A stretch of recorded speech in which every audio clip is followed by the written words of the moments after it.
Welcome to Richard and Greg, a channel dedicated to discussion, debate and argument on a whole array of topics.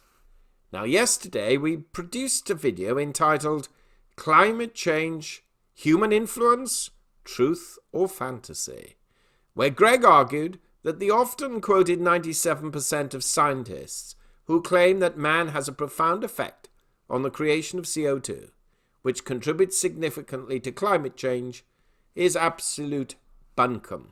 Well, on the back of that video, we thought we would ask him his thoughts on the announcement today that Jeff Bezos is dedicating some $10 billion to the climate change cause. Let's listen to the discussion, and we hope you enjoy the debate. Good evening, Greg. Good evening, Richard. It's now 20 to 10 on the 17th, and that's 20 to 10 GMT in the evening. We've been battling somewhat with internet connections because for all the fuss that's been made about 5G, it would be rather helpful if they had a system in my local area which was slightly better than 2 tin cans and a piece of string. But British Telecom's line to me for my broadband is actually running on aluminium cable. They are so out of date, and yet they're promising us 5G, and everyone's getting all excitable about using a Chinese company to put it in. I think a bunch of gremlins and dwarfs put ours in, and they got it completely wrong. And that's, I know, it's dwarfism. Yes, unfortunately, because you're semi-countrified, you haven't really got the infrastructure there.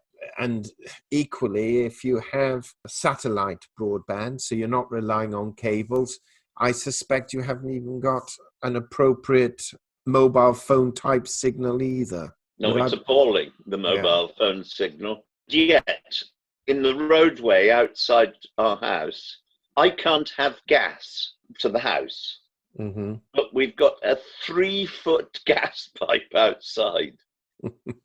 It's absolutely immense. It's amazing. Well, Greg, we had a discussion the other day and we put it up on YouTube yesterday about climate change. And I think you were in a grumpy mood that day, very aggressive, I thought. But interestingly, there's an announcement today, in fact, a Bloomberg article. I'll just read the very first part of it. Amazon.com Inc. founder Jeff Bezos announced he's created the Bezos Earth Fund, his biggest ever philanthropic investment to help counter the effects of climate change.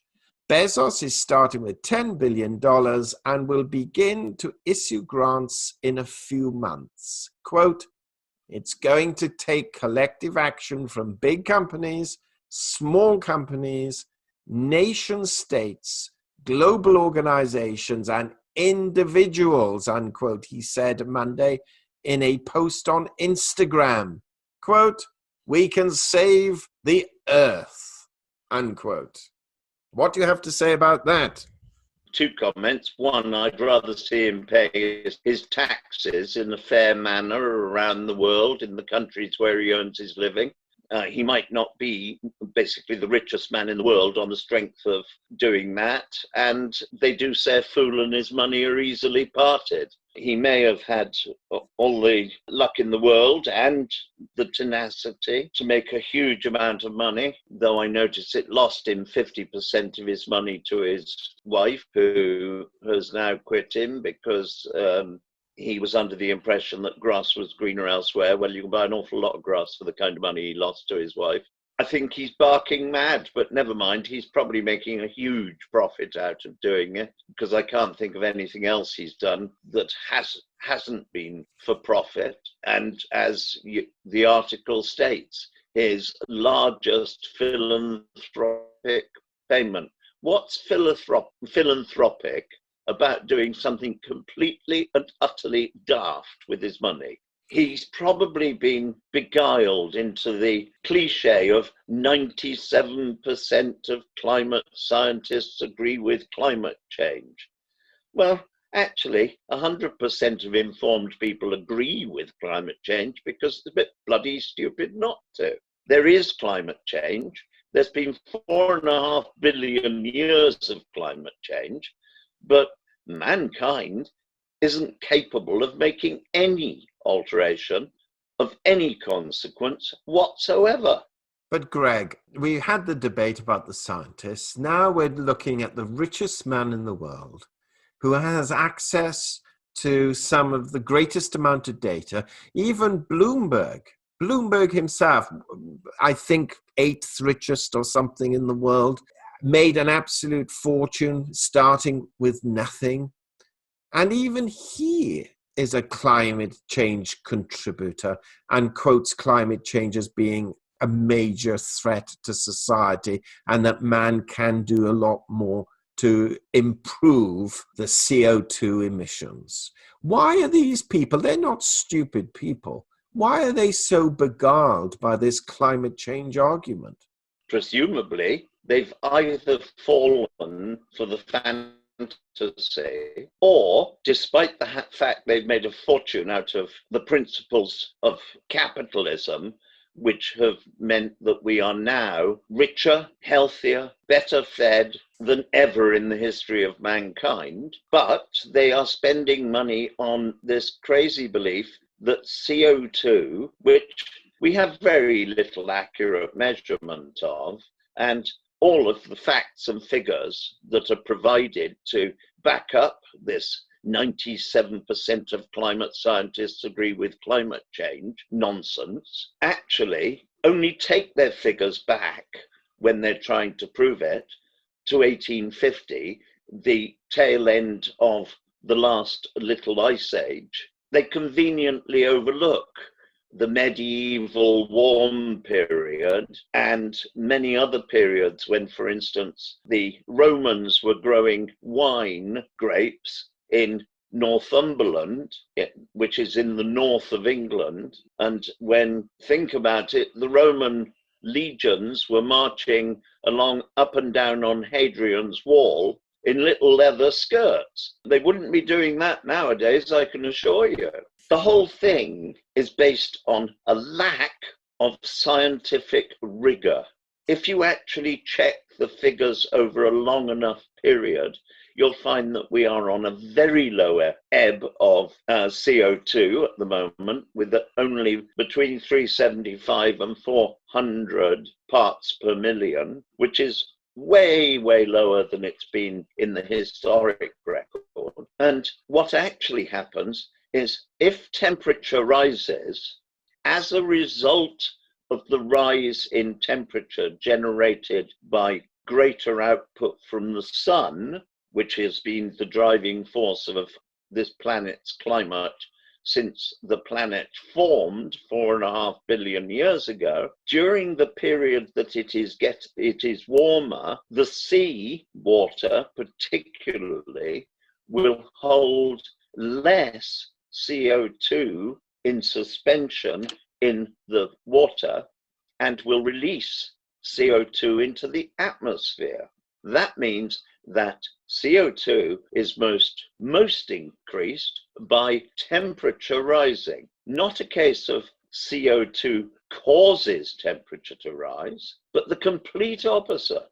Yet that is not what the claims of the IPCC report say, where they say that because of CO2, the climate goes up. There is actually no evidence of that they are able to show. Absolutely none. And every single experiment that they've tried to do and have put forward, they are unable to replicate. So are you saying these highly intelligent, successful business people are what? Being conned? Falling for a false narrative? I mean, they will have access to other people's opinions as well as you do. I can give you, to a degree, I can give you the fact that perhaps these scientists are producing this information because this is what their paymasters want them to produce, okay? But these guys have so much money, it's not profitable for them to give away $10 billion to climate change efforts. It might make them look good. I can accept that. But there are other charitable events and functions they can contribute towards, which will make them look good. So why do they believe it? Why are they taken in when they're not stupid people, generally? Tell me, why would Elon Musk be pouring money into the absolute false concept of electric cars? Yes, they work. There's no doubt about it. But kids have been playing with electric cars for many years. Now we've got adults who have spent a fortune in designing electric cars to put on the market on the basis they cause less pollution. What bunkum? They merely move the pollution that is caused in generating forward energy with a petrol engine that generates that energy and produces pollution at the point where it generates it, to a system where the pollution is created wholesale in a power plant down the road. It doesn't improve the pollution level. And at the end of the day, those pollutants, whether it is fossil fuel or the very small amount of pollution that comes from nuclear, there is no way of producing energy that doesn't produce pollution. Wind turbines are an ecological disaster, and electric cars are utterly stupid as a concept of cutting pollution, since absolutely nobody knows how to store the electricity for any period of time. And the batteries in cars are based on rare earth chemicals that are extracted in sub-economic countries like the Democratic Republic of Congo, where they use virtually slave labor of children to dig out chemicals required to make the batteries from the earth. And once the battery has been assembled, it is all but totally impossible to recycle it and costs a fortune to safely dispose of it. The same with solar panels. Solar panels only have a short life expectancy, but can't be recycled. So they are a massive pollutant. Wind turbines are standing on 400 tons of cement with tons and tons of steel rebar in them that cannot be simply cut up and removed or recycled in any way whatsoever. When the wind turbine gets old and dies, and the life expectancy of a wind turbine is between 12 and 20 years. Even being generous and saying 20 years, any saving on output of CO2 in the generation of power by the sails turning on the wind turbine is far outweighed by the massive and obscene amount of CO2 used in making cement and hauling it together with reinforced steel halfway around the planet to plant in a virgin area where it can kill birds and bats. I'm sorry, I just don't buy into the whole concept because the science just doesn't actually support it when you analyze the facts. Well, Greg, the internet is playing up a little bit. People may be aware that we are experiencing particularly bad storms at the moment, or it's not a hurricane, but some form of major gales. So we'll cut it relatively short there, other than to say, of course, the other project that Bezos invests in, as you know, is space travel. So he obviously thinks that the Earth has a very limited amount of time left. Yes, but Richard, in all fairness, Elon Musk is also involved in space travel.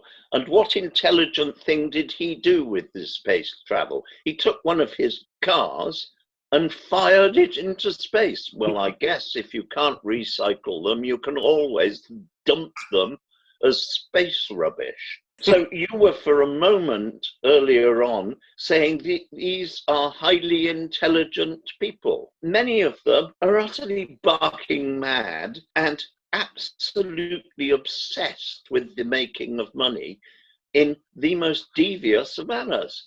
One of the biggest backers of the crazy concepts surrounding nonsense that mankind is responsible for climate change. Who the hell was responsible for it for the 4.5 billion years prior to man being here? No one seems to be prepared to even discuss. And George Soros has poured a fortune into supporting the lunacy of anthropogenic climate change. He will know that he stands to make money out of setting up a system for carbon trading. I just wish I'd thought of it first, Greg. Thank you very much as always. My pleasure. Look forward to the next one. Indeed we shall. We hope you enjoyed that discussion, and if so, kindly subscribe to our channel and press the bell sign so that you are notified of our videos as and when they are published. And also in the description box below, we place links to certain books, articles and programs which you may find of benefit, and for which we will receive a small commission should you purchase through our link. And this will help support our channel and to enable us to develop it further.